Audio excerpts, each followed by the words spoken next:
శ్రీధర్ రెడ్డి గారు, రాజకీయాలు వేరు, అభివృద్ధి వేరు. కేంద్రంతో సఖ్యత వాతావరణాన్ని కోరుకుంటున్నాము. ప్రధాని మోదీ పెద్దన్నలాగా తెలంగాణకు సహకరించాలి. ఇది నిన్న రేవంత్ రెడ్డి చేసిన వ్యాఖ్యలు. అంటే కేంద్రంతో సఖ్యత కోరుకోవడం తప్ప దాన్ని మీరు విమర్శించడాన్ని సమర్థించుకుంటారా? కేంద్రంతో సఖ్యత కోరుకోవడాన్ని విమర్శించాం, కానీ సఖ్యత కోరుకునే పద్ధతిలో ప్రధానమంత్రి గారిని ఎక్కువగా ప్లీజ్ చేసే పరిస్థితి అంటే బీజేపీ నాయకుల కంటే ఎక్కువగా పొగిడే పని రేవంత్ రెడ్డి గారు చేశారు. అంత గొప్పగా రాష్ట్రానికి ఈ మధ్యలో ఏం చేశారో చెప్పాలని మేము అడిగాం. ఒకటి ఏంటంటే, రాహుల్ గాంధీ గారేమో గుజరాత్ మోడల్ ఫెయిల్ అంటాడు. కరెక్ట్ గా 90 days ముందు రేవంత్ రెడ్డి గారి వీడియో నా దగ్గర ఉంది. గుజరాత్ మోడల్ ఏంటండి? గుజరాత్ మోడల్ ఎక్కడ ఉంది? గుజరాత్ మోడల్ ఉందా? గుజరాత్ మోడల్ అనేది ఒక ఫెయిల్ మోడల్ అని చెప్పి ఇదే రేవంత్ రెడ్డి గారు చెప్పారు. నిన్న గుజరాత్ లాగా అభివృద్ధి చెందాలంటే మా రాష్ట్రం మీరు సహకారం కావాలంటాడు. అంటే గుజరాత్ లాగా ఏమేమి అభివృద్ధి చెందాలో రేవంత్ రెడ్డి గారు చెప్పాల్సిన అవసరం ఉంది. ఒకటి, మొన్న బడ్జెట్ లో అదనంగా ఈ రాష్ట్రానికి ఏమీ సహాయం చేయలేదు. మరి గతంలో ఎట్లయితే సహాయం చేశారో అంతకంటే బాగా చేయాలని, అంటే గతంలో ఏం సహాయం చేసినారు? ఐటీఐఆర్ మళ్ళీ మనకు పునరుద్ధరించి ఇచ్చారా? రైల్వే కోచ్ ఫ్యాక్టరీ ఇచ్చారా? బయ్యారం స్టీల్ ఫ్యాక్టరీ ఇచ్చారా? ఫార్మాసిటీకి నిధులు ఇచ్చారా? హైదరాబాద్ లో వరదలు వస్తే నిధులు ఇచ్చారా? వెనుకబడి జిల్లాలకు ఇచ్చే నిధులు అడిగితే అది ఇచ్చారా? డిఫెన్స్ కారిడార్ ఇచ్చినారా? ఏం అదనంగా ఇచ్చినారు అని అంటే ఏమీ అదనంగా లేదు. రెగ్యులర్ గా అన్ని రాష్ట్రాలకు వచ్చినట్టు national highways national policy. Telangana రాష్ట్రాన్ని కనెక్ట్ చేయకుండా కర్ణాటకకు ఇట్లా పోలేం కదా. యూ హ్యావ్ టు కనెక్ట్ ఆ state which is following in between. కాబట్టి రేవంత్ రెడ్డి గారు ఉత్తగానే ఏమంటారు సఖ్యత మెయింటైన్ చేయొద్దని నేను అనట్లేదు, కానీ ప్రధానమంత్రిని ప్లీజ్ చేయడానికి పద్ధతిని ఉపయోగించినటువంటి మాత్రం కనబడతా ఉంది నిన్న. అంటే శ్రీధర్ రెడ్డి గారు ఇప్పుడు కేసీఆర్ కూడా ముఖ్యమంత్రిగా ఉన్నప్పుడు చాలా సందర్భాల్లో మోదీని ఆకాశాన్ని ఎత్తిన సందర్భాలు కూడా ఉన్నాయి కదా గతంలో. అంటే వారిని తొలిసారి వచ్చినప్పుడు రాష్ట్ర ముఖ్యమంత్రిగా అడిగాను, కానీ తెలంగాణ రాష్ట్రానికి సంబంధించి వారు ఏ సహకారము అందించకుండా, ఏ మాత్రము అందించకుండా, ఆ తర్వాత వివక్ష చూపించినప్పుడు, ఆఖరికి వరదలు వస్తే నయా పైసా కూడా విధించినప్పుడు మరి ఏ రకమైన వ్యవహారశైలి అవలంబించాలి? నేను మీకు రేవంత్ రెడ్డి గారికి చెప్తాను. గుజరాత్ మోడల్ గురించి చెప్తున్నారు కదా మీరు. సంవత్సరానికి 2 కోట్ల ఉద్యోగాలు ఇస్తాన్నారు. ఎవరికి? పదే పదే బీజేపీ వాళ్ళు అంటున్నారు మాది గుజరాత్ మోడల్ అని. గుజరాత్ మోడల్ అంటే ఏందే? ఊర్లో ఉన్న వాళ్ళంతా తగలబెట్టుదా? ఇతర రాష్ట్రాలలో పెట్టుబడులు ఉంటే వాళ్ళని బెదిరించి మీ రాష్ట్రానికి గుర్తుకపోవుడా? గుజరాత్ మోడల్ అంటే ఏందో? సంవత్సరానికి 2 కోట్ల ఉద్యోగాలు ఇస్తాన్నారు. ఎవరికైనా ఉద్యోగం ఇచ్చిందా? రైతు ఆదాయాన్ని 2 చేస్తామన్నారు. రైతు ఆదాయం 2 చేయలేదు, కానీ ఢిల్లీలో మాత్రం ధర్నా చేస్తున్న రైతులను కాల్చి చంపేసి. ఇదా గుజరాత్ మోడల్? తెలంగాణ నిన్న సరే నేనేమంటున్నా అంటే, వారు పిసిసి ప్రెసిడెంట్ గా ఉన్నప్పుడు గుజరాత్ మోడల్ అంటే తగలబెట్టుడా, రైతులను చంపుడా ఇవన్నీ చెప్పినారు. నిన్న మాత్రం గుజరాత్ మోడల్ బ్రహ్మాండంగా అనిపించింది. మరి అదే పని రేపు పొద్దున మీరు ఇక్కడ అనుసరిస్తారా? నేనేమంటా, డబుల్ స్టాండర్డ్స్ ఎందుకు? డబుల్ స్టాండర్డ్స్ అక్కర్లేదు. ఇవాళ రాష్ట్రానికి న్యాయంగా రావాల్సినటువంటి, ఇప్పుడు డిఫెన్స్ ల్యాండ్స్ గురించి మా శ్రీనివాస్ బైసాబ్ చెప్తున్నారు. అవును,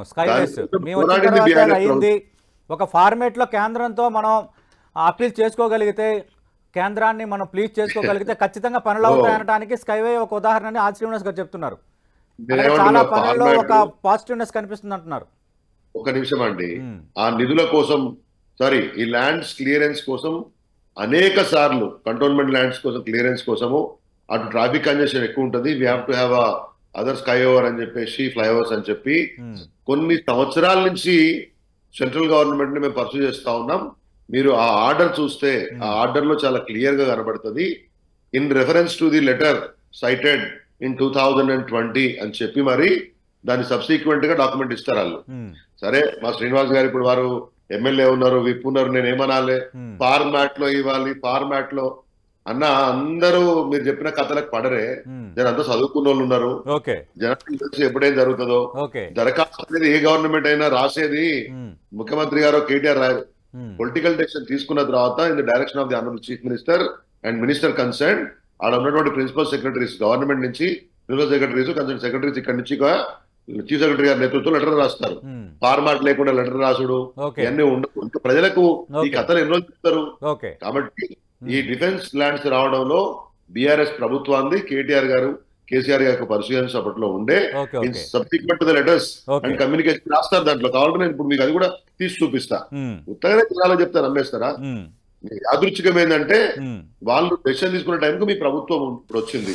ఎట్లయితే ముఖ్యమంత్రి గారు 3 నెలల్లో 33 ఉద్యోగాలకి ఎగ్జామ్ పెట్టారు, రిజల్ట్ ఇచ్చారు, నియామక పత్రాలు ఇస్తున్నారు. అంటే జనం కొద్దిగా ఆలోచించారని మీరు అనుకుంటే ఎట్లా?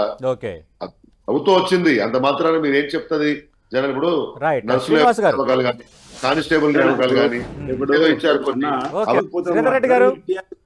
రాజకీయాలు వేరు, రాష్ట్రం అభివృద్ధి వేరు. రాజకీయంగా భారతీయ జనతా పార్టీ విషయంలో మా కాంగ్రెస్ విధానం అనేది నో డౌట్ దేశంలో వాళ్ళ విధానాలను పూర్తి స్థాయిలో ఎత్తుచూపి ఏకైక పార్టీ కాంగ్రెస్ పార్టీ అని శ్రీనివాస్ గారు చెప్తున్నారు. మామూలుగా కాంగ్రెస్ పార్టీ సైద్ధాంతికంగా వాళ్ళ పోరాటం అది. రెండోది ఇక్కడ రాష్ట్ర అభివృద్ధిని దాన్ని మేము కలగాపులగం చెయ్యం. రాష్ట్రానికి సంబంధించి స్కైవేల్కి సంబంధించి కేంద్రం ఒక పాజిటివ్ నిర్ణయం తీసుకుంది కాబట్టి రాష్ట్ర ప్రభుత్వం తరఫున ఒక ముఖ్యమంత్రి హోదాలో కృతజ్ఞత తెలపడం తప్ప, రావాల్సిన నిధుల కోసం అప్పీల్ చేయడం తప్ప, దానిని కూడా భూతత్వంలో పెట్టి రాజకీయం చేయడం ఎంతవరకు కరెక్ట్ అంటున్నారు ఆది శ్రీనివాస్ గారు? ఇక్కడ ఆది శ్రీనివాస్ గారు తప్పు అర్థం చేసుకున్నారు. నేనేమంటున్నా అంటే ముఖ్యమంత్రి గారు ప్రధానమంత్రిని రిసీవ్ చేసుకోవడాన్నో అధికారిక సభలో పాల్గొనడాన్నో రాష్ట్రానికి సహకారాన్ని అందించడంలో ఎక్కడ తప్పులేదు. I'm not finding any fault in it. కానీ మీరు ఏదైతే కొద్దిగా ఎక్సెస్ గా వెళ్ళారని పోడే ప్రయత్నం చేశారో దాంట్లో మీ ప్రయోజనాలు ఏంటో నాకు కనపడలే అంటున్నాను. మీరే గుజరాత్ మోడల్ నేను ఇంతకుముందు చూపించాను, మనుషులు అన్ని గుజరాత్ మోడల్ అని చెప్పారు. ఇప్పుడు ఆ గుజరాత్ మోడల్ లాగా మా రాష్ట్రం అభివృద్ధి చెందాలని అంటున్నారు. గుజరాత్ కంటే తెలంగాణ రాష్ట్రం కేసీఆర్ గారి నేతృత్వంలో పోయిన 10 సంవత్సరాల్లో చాలా పారామీటర్స్ లో మనం నెంబర్ 1 గా ఉన్నాం. తాగునీరు కానివ్వండి, సాగునీరు కానివ్వండి, విద్యుత్ కానివ్వండి, రోడ్స్ కానివ్వండి, గ్రామీణ రూరల్ డెవలప్మెంట్ కానివ్వండి, మెనీ అదర్ ఆస్పెక్ట్స్. తెలియకపోతే దయచేసి గవర్నమెంట్ లో ఉన్న పెద్దల్ని స్టాటిస్టిక్స్ తెచ్చుకొని చూసుకోమని చెప్పండి. నెంబర్ 1 దానికి కానట్లే. కానీ రాహుల్ గాంధీ గారు ఏదైతే గుజరాత్ మోడల్ ని వ్యతిరేకించారో, కాంగ్రెస్ పార్టీ ఏదైతే వ్యతిరేకించిందో దాన్ని రేవంత్ రెడ్డి గారు భుజాన వేసుకోవడాన్ని మేము అడుగుతున్నాం యాజ్ ఏ ప్రతిపక్ష పార్టీ. నెంబర్ 1 ఒక మాట ఏమన్నారంటే మాట్లాడుతూ గతంలో ఎట్లయితే సహకారం చేశారో ఇంకా బాగా సహకారం చేయమంటే, గతంలో సహకారం నిరాకరణ చేశారు కాబట్టి, ప్రభుత్వాన్ని ఇరుకునబెట్టే ప్రయత్నం చేశారు కాబట్టి, నిధులు రాకుండా చేశారు కాబట్టి మా ప్రభుత్వం కొంత ఏమంటారంటే వారికి వీ హ్యావ్ షోన్. కానీ ఇప్పుడు మరి ఏమి ఇచ్చారు? నేను విభజన అంశంలో అనేక చట్టాలు ఉన్నాయి, మనకు రావాల్సిన చట్టంలో అనేక అంశాలు ఉన్నాయి, ఒక్క అడగలేదు. నేను ఆదిలాబాద్కు వచ్చాను. నేను ప్రస్తావించారు సీఎం రేవంత్ రెడ్డి ఆంధ్రప్రదేశ్ పునర్వ్యవస్థీకరణ చట్టం 2013 ప్రకారం మాకు చేయాల్సిన హామీలు ఖచ్చితంగా మీరు పెద్ద మనసు చేసుకొని మాకు నెరవేర్చాలి, మీ నుంచి మేము ఎదురు చూస్తున్నామని ఆ వరడ్ ఉపయోగించారు ఆయన. అక్కడ స్థానిక శాసనసభ్యుడు పాయల్ శంకర్ ఉన్నారు. ఆయనే గతంలో సిమెంట్ కార్పొరేషన్ ఆఫ్ ఇండియా గురించి అడిగాడు. మేము యాజ్ ఏ ప్రభుత్వం ఇక్కడ నుంచి పర్సూ చేసినాం. కానీ ఆదిలాబాద్ లో ఉన్నటువంటి సిసిఐకి రూపాయి ఇవ్వడానికి వాళ్ళకి మనసు రాలేదు. ఇంకా చాలా విషయాలు ఉన్నాయి. మీరు డిఫెన్స్ ల్యాండ్స్ గురించి చెప్తున్నారు. చూడండి, KTR urges Nirmala Sitharaman to transfer defense land to develop infra in Hyderabad. ఇది ఎప్పుడు? August 6, 2018.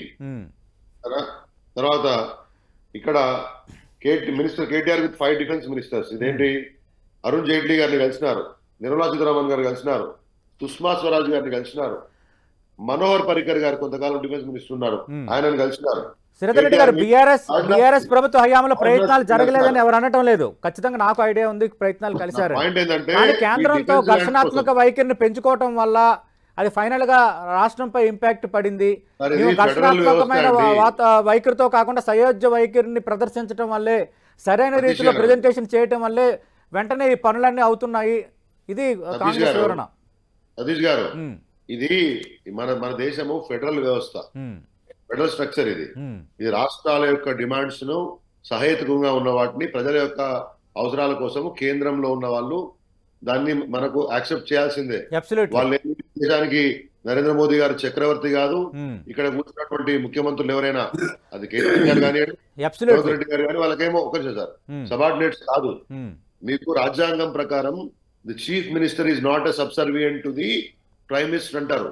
అంటే ప్రైమ్ మినిస్టర్ కి ఏమి కూడా చీఫ్ మినిస్టర్ అనేవాడు కింది స్థాయి ఉద్యోగి లాగానో లేకపోతే ఆర్డర్స్ పాస్ చేసే పనివాళ్ళలాగా కాదు. yes వారు ప్రధానమంత్రి, దేశంకి వారు ప్రధానమంత్రిగా వ్యవహరిస్తారు, రాష్ట్రానికి ముఖ్యమంత్రి గారు ప్రభుత్వాధినేతగా పనిచేస్తారు. obviously subservient to each other.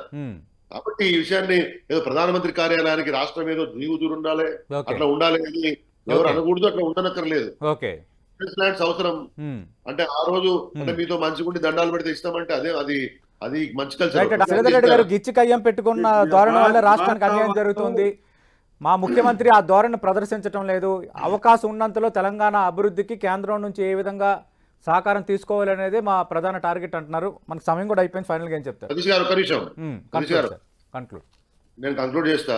ఒకటి వారు చెప్పే దాంట్లో చాలా అంటే నాకు అర్థం కావట్లేదు కానీ బేసికలీ గచనాత్మక వైఖరి ఉండుంటే మీ ప్రభుత్వం ఉన్నప్పుడు 7-8 సంవత్సరాలు 10 సంవత్సరాలు అనేది కూడా సాగునీటి ప్రాజెక్టులకు అనుమతులు రాలే. నేను గచనాత్మక వైఖరి ఉంటే 3 సంవత్సరాల్లో ఒక మెగా ప్రాజెక్ట్ కట్టడానికి అనుమతులు ఎట్లా వచ్చి ఉంటాయి, మిషన్ భగీరథ లాంటి దానికి అనుమతులు ఎట్లా వచ్చి ఉంటాయి, మిగతా అంశాల్లో రాష్ట్రానికి. కాకపోతే ఆ తర్వాత ఎప్పుడైతే ఇప్పుడు రాజకీయంగా ఒక పార్టీ ఎదగకూడదా, కేసీఆర్ గారు లాంటి వాళ్ళు తెలుగు వాళ్ళు ఎవరు కూడా మేము జాతీయ స్థాయి నాయకులం అవుతాం ప్రత్యామ్నాయం అని చెప్పకూడదా? చెప్తే వాళ్ళ మీద ఘర్షణాత్మక వైఖరి అవతల వాళ్ళు అవలంబిస్తే మనం కామ్గా కూర్చోవాలా?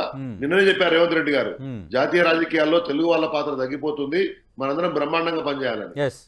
వాళ్ళ ఆది శ్రీనివాస్ గారు కేసీఆర్ గారు జాతీయ స్థాయిలో శక్తివంతం అవుతానని చెప్పినందుకే వాళ్ళు యాంటీ చేశారని చెప్పి చెప్తున్నారు. అంటే కాంగ్రెస్ పార్టీ వాళ్ళకు సిస్టమ్ సిద్ధాంతం లేకుండా కన్ఫ్యూజ్ ఉన్నారు. నేనేమంటున్నాను శ్రీనివాస్ గారు, ఎండ్ ఆఫ్ ద డే మీరు కేంద్రంతో బాగుండండి కానీ కేంద్రాన్ని పూర్తిగా ఏదో సాగిలబడ్డట్టు ఉండకండి అని చెప్పడమే నా ఉద్దేశం. అంతే. నిన్న సాగిలపడినట్టుగా ఎక్కడ కనిపించింది? ముఖ్యమంత్రిగా వచ్చారు, ప్రధానమంత్రిని వెల్కమ్ చేశారు, కొన్న చేసిన వాటికి థ్యాంక్స్ చెప్పారు, చేయాల్సిన వాటిని ప్రస్తావించారు. వారి యొక్క భాషను బట్టి ఒకటి. రెండోది ఏదైతే ఇప్పుడు